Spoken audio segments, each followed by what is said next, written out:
Welcome to Africa's LSP podcast, where we explore the world of translation, interpretation, and localization, as well as connect with the language industry's top players. From language service providers to the businesses and individuals who rely on their services, we'll be delving into the challenges, opportunities, and trends shaping the industry. Join us as we discover the power of language and the impact it has on connecting Africa and the world. Brought to you by Multilingual Consult and hosted by Natkin Taylor. Africa's LSP podcast is the go-to podcast for all things language in Africa.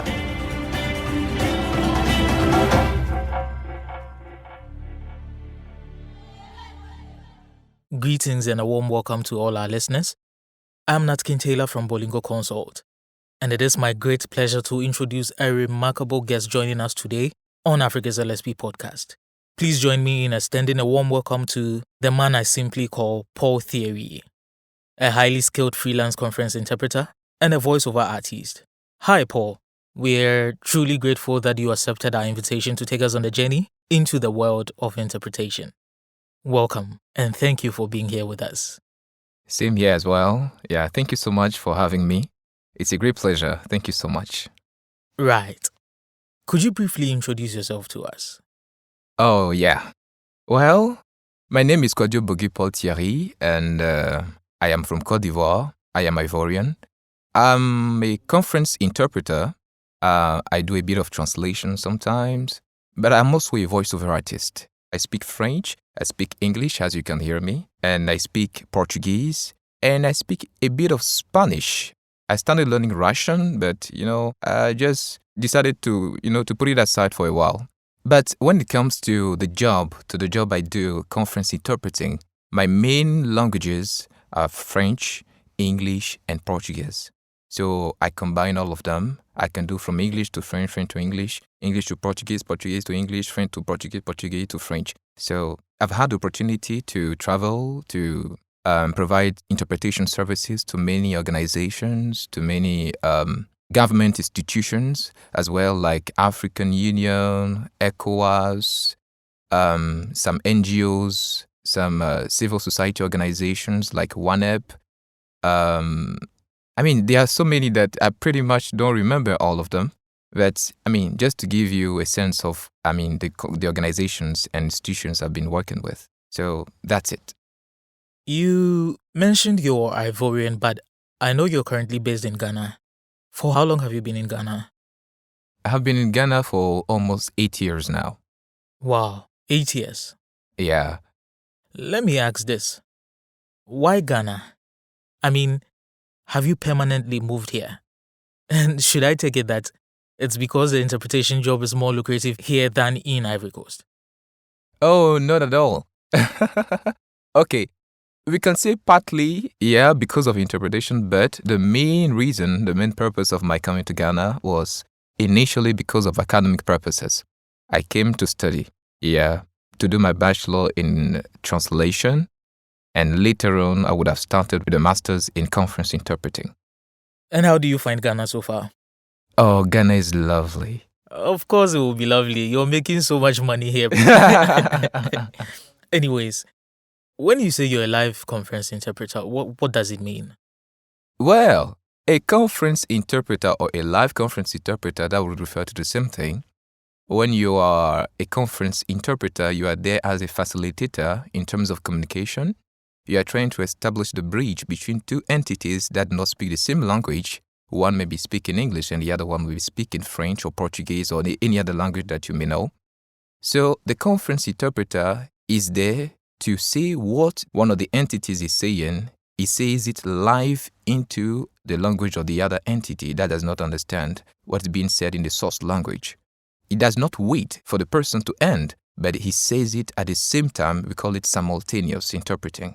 So he says it at the same time, at the same pace, and he conveys the substance of the message. Right. Can you paint to us a picture of your journey to becoming a conference interpreter? In a world where every child wants to become a surgeon, a lawyer, an engineer, and so on, what inspired you to pursue a career in interpretation? Oh, thank you. Actually, this is a nice question because it makes me, go back a little bit to my childhood. It all started when I was still a child. I was going to school as any child, and in Côte d'Ivoire, the official language is French, but I fell in love with English.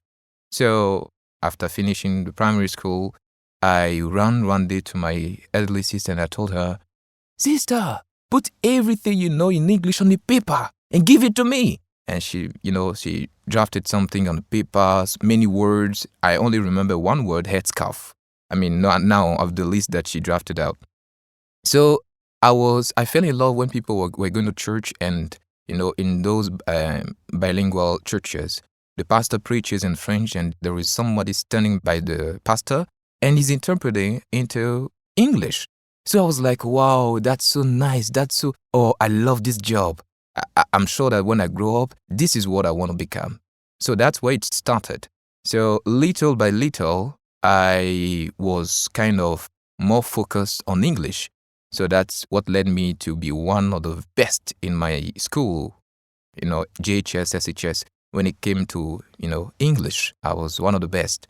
So at a certain point in time, I decided to do my bachelor degree in translation and then get to do my master's in conference interpreting, because there is no way without a bachelor degree to do a master's in conference interpreting. You need to have a bachelor degree first, no matter the field. So I decided to do translation since they are pretty much on the same family. So that's pretty much the in a nutshell what happened. Great. So you mentioned that you initially got a degree in translation before indeed. later getting a master's degree in conference interpreting. Yeah. I'm curious to know why you did not stick to translation but ventured into conference interpreting instead. But first of all, let me ask, interpretation and translation, are they the same thing? Well, there is a pretty sharp difference between both of them. Interpretation and translation are very different, though they are of the same family. Translation has to do with, conveying a message or, doing translation from English, for example, to French, but exclusively in a written manner. It is written. But when it comes to interpretation, it is vocal. You have to say it out with your mouth. That's the difference.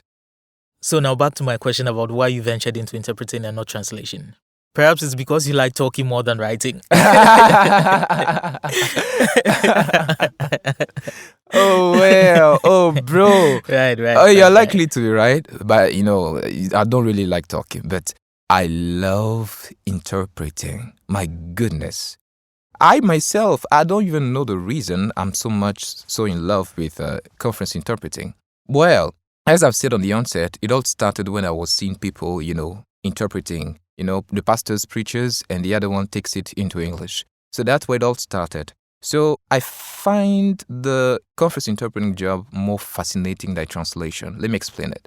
Interpreting, you have the opportunity to travel.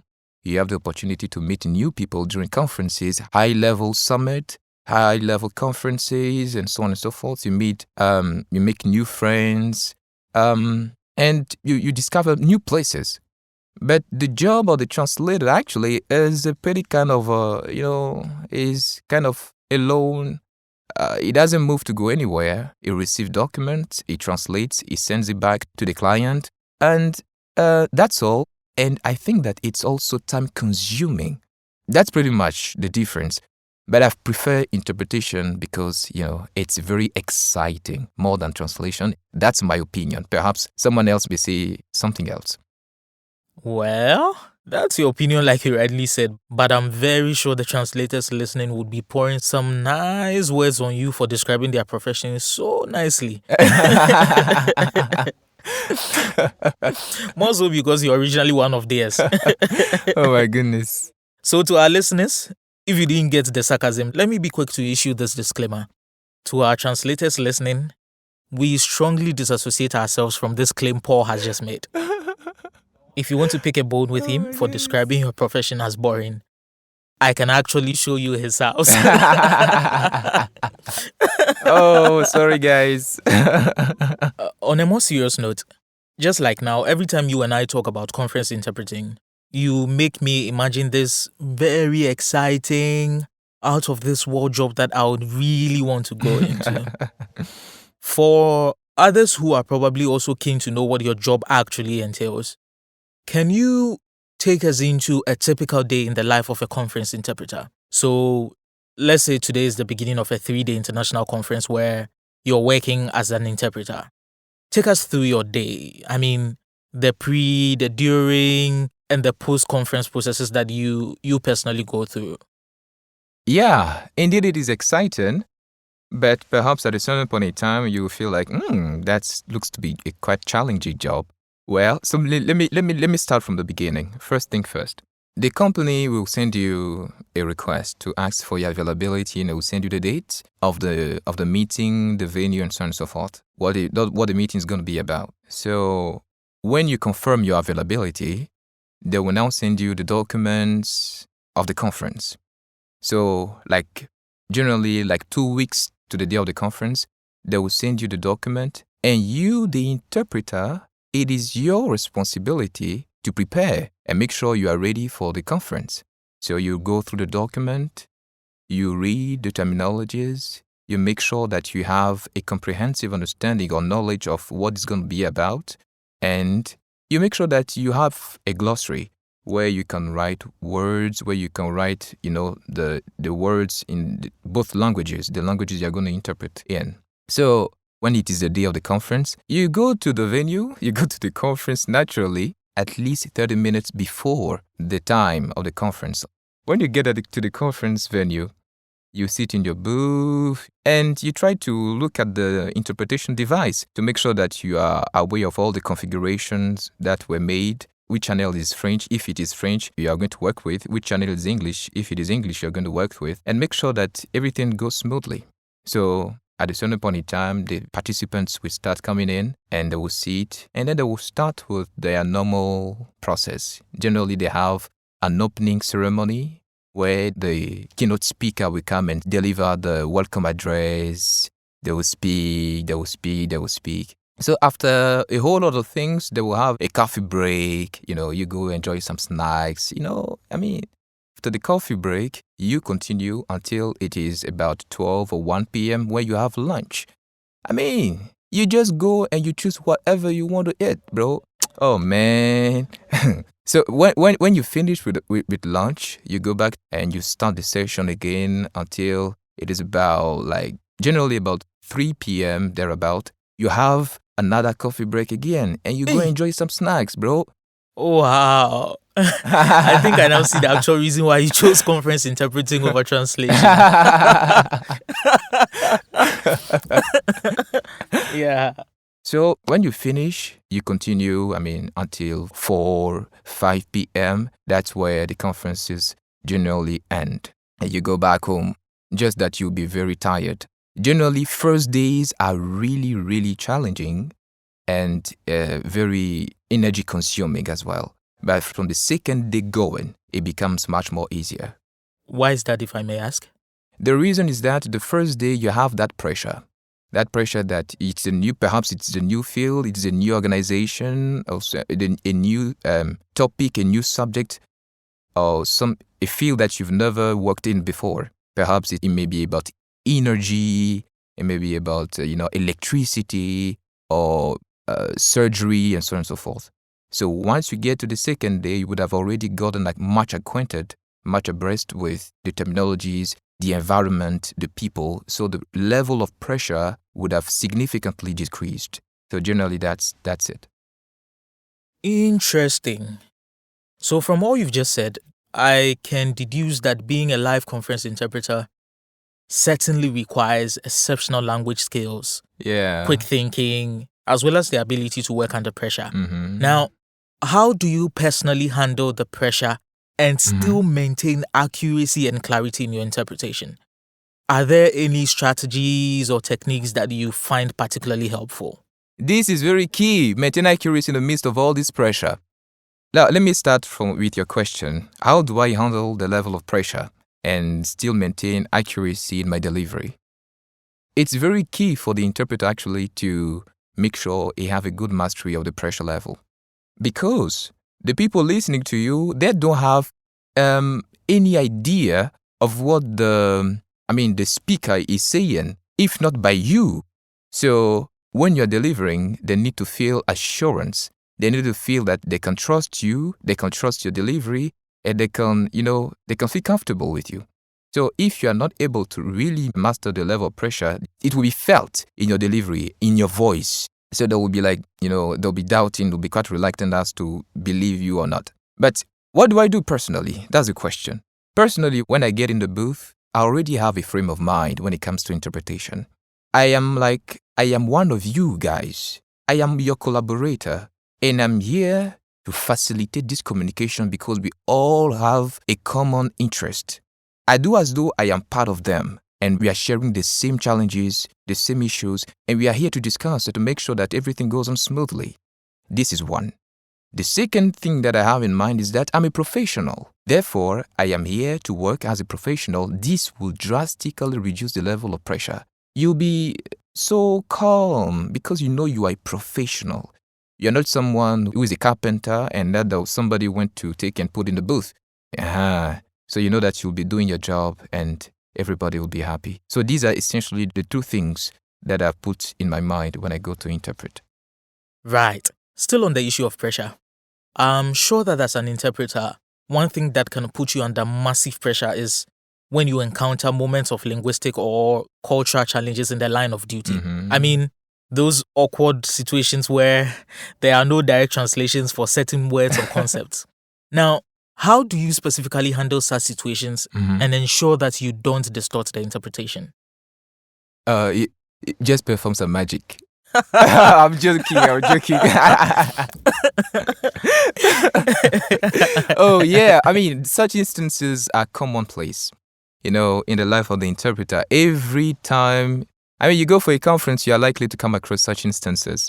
That's why you ought to prepare. Go to the documentation, make sure you have a glossary, and so on and so forth. But, sometimes those participants can, do some kind of digression. They will go and talk about something else. But that something else is not simple. It's so complicated and very full of terminologies that you're like, oh boy. But, that's why it's good for you to have a good level of mastery of pressure.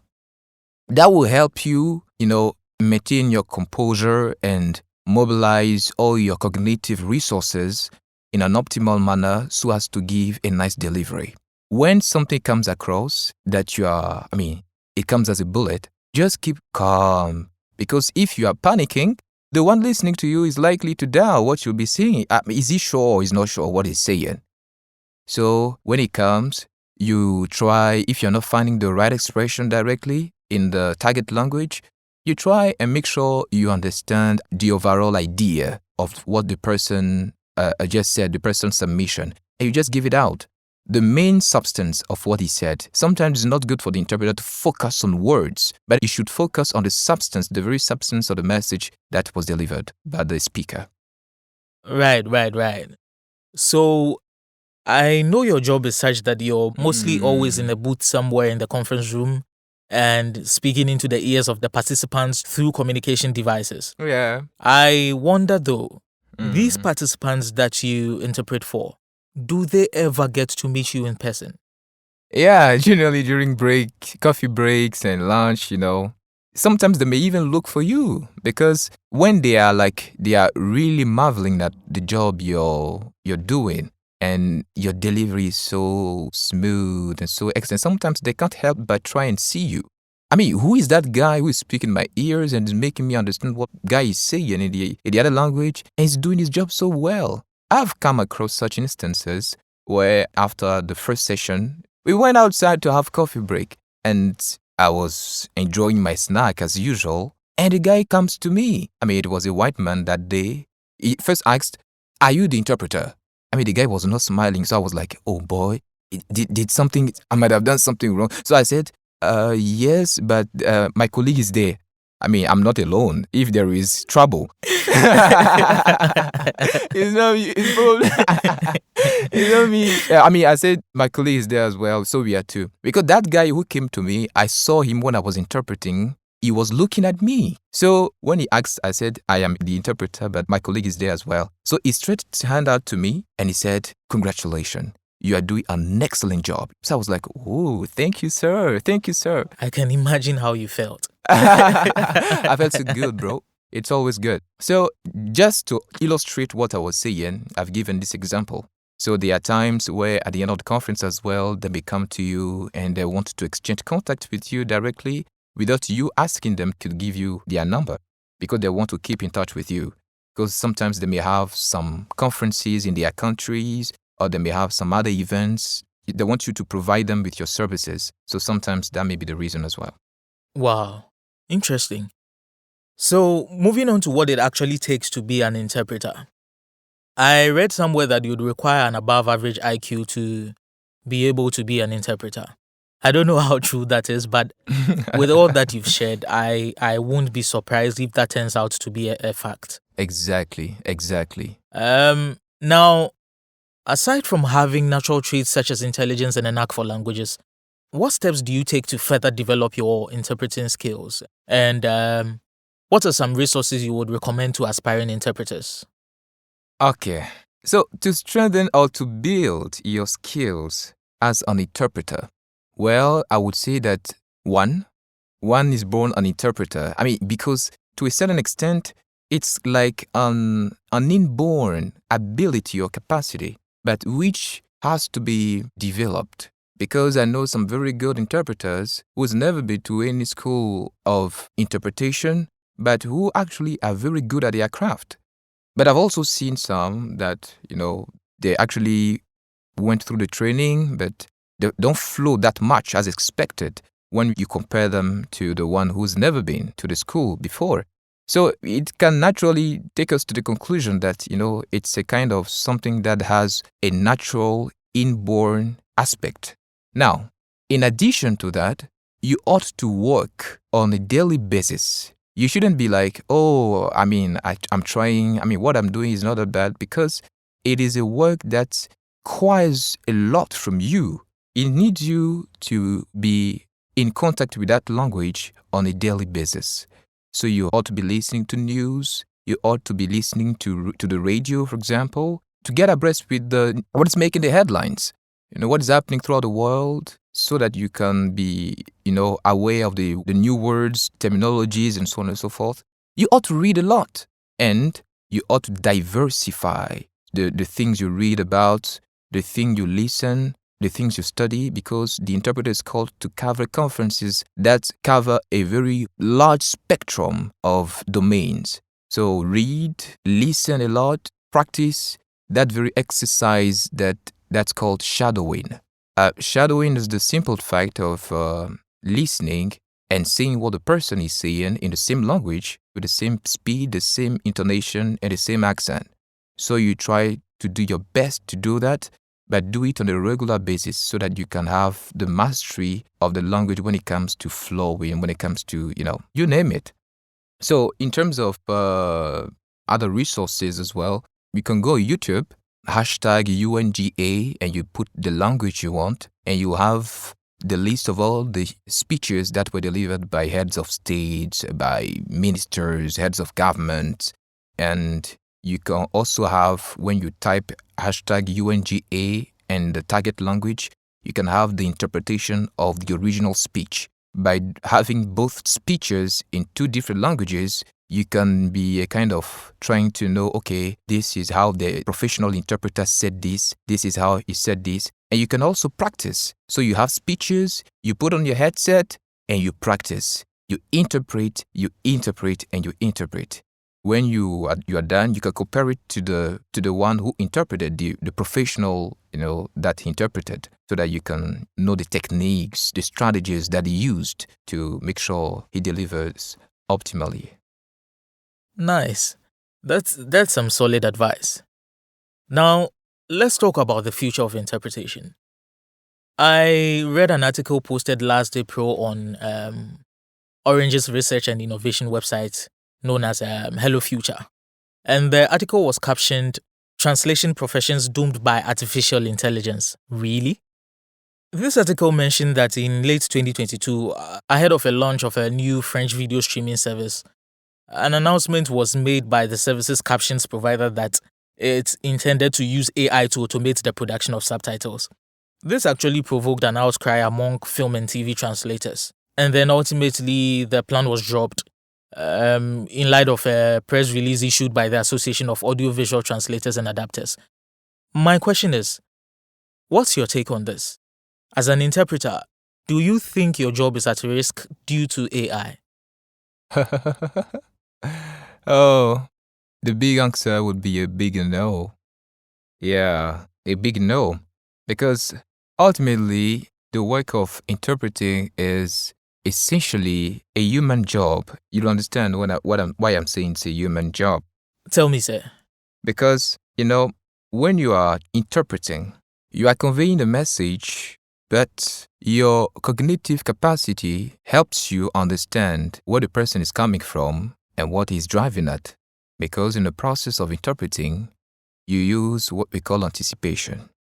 Anticipation helps you project and know where the person is going, what the person is driving at. And there are certain subtleties of the language.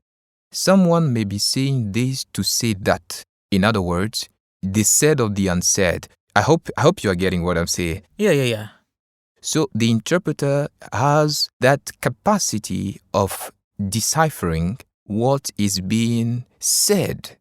But AI cannot get into those nitty-gritties and those subtleties because it takes your word as it is. Yeah, exactly, because take your word as it is. There are certain ambiguities of the language as well that are expressed, but the interpreter takes cognizance of the surrounding factors, what the person said, what he said before and what he said after, the environment that the person finds himself in, and the context that the person took into consideration before saying what he said. So, there is so many things to consider that I'm like, a machine cannot do that naturally, because even your spirit as well helps you in the process.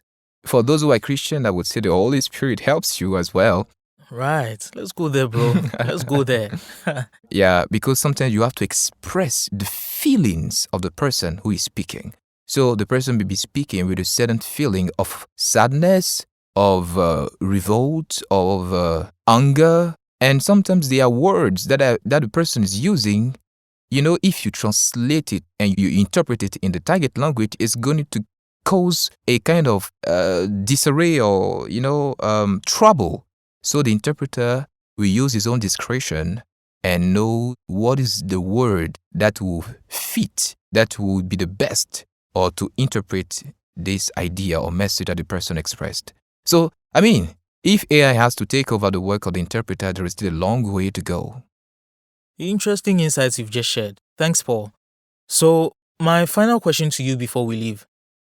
As an interpreter who has worked with major international organizations, what advice would you give to interpreters who aspire to work with prestigious clients or secure contracts with global institutions like you have? Oh my goodness. This is a very great question. I put a premium on quality. There is a passage of the Bible that gives us understanding about this concept. If you allow me, I would like to read it. Oh yeah, please go ahead. Proverbs 22 verse 29. Right. Do you see any truly competent workers? They will serve kings rather than working for ordinary people. Right. Other versions say, do you see one diligent in his work? Exactly. It is very clear. If you are good at your craft and make sure that you are not a kind of lazy person, what I would give as advice, lay a special emphasis. Put a premium on the quality of your delivery. God gives us opportunities, and it is our own responsibility to make sure that we use those opportunities and we'll make the best out of it. There is something that people usually say, oh, this guy or that woman is lucky. She's not lucky. Let me explain this. Luck, perhaps if you want to explain it, is the encounter between preparation and opportunity. The opportunity may come, but are you prepared enough to take the most out of it? If you're not prepared and the opportunity comes, you will fail, and someone sitting under a tree will look at you and say, you are unlucky. Oh no, you shouldn't be part of that category. So make sure that you are prepared. God will bring the opportunity to you. So your responsibility is to take the most out of it. So once you're prepared and it comes, you will nail it, and then it will take you to higher ground and higher grounds. That's it. Oh, wow. What an end to an already amazing discussion. It's been great talking to you, Paul. Thanks for generously giving us a tour of your world as a conference interpreter. You're welcome, bro. We really appreciate having you on the podcast. Yeah, thank you so much. Thank you for having me. Yeah. Like we always do, we will make sure to provide our listeners with links to your LinkedIn profile. Okay. So those who want to connect with you can do that. Yeah. Thank you once again for passing through Africa's LSP podcast. You're welcome. It was a great privilege for me, actually, to be on the podcast. Thank you.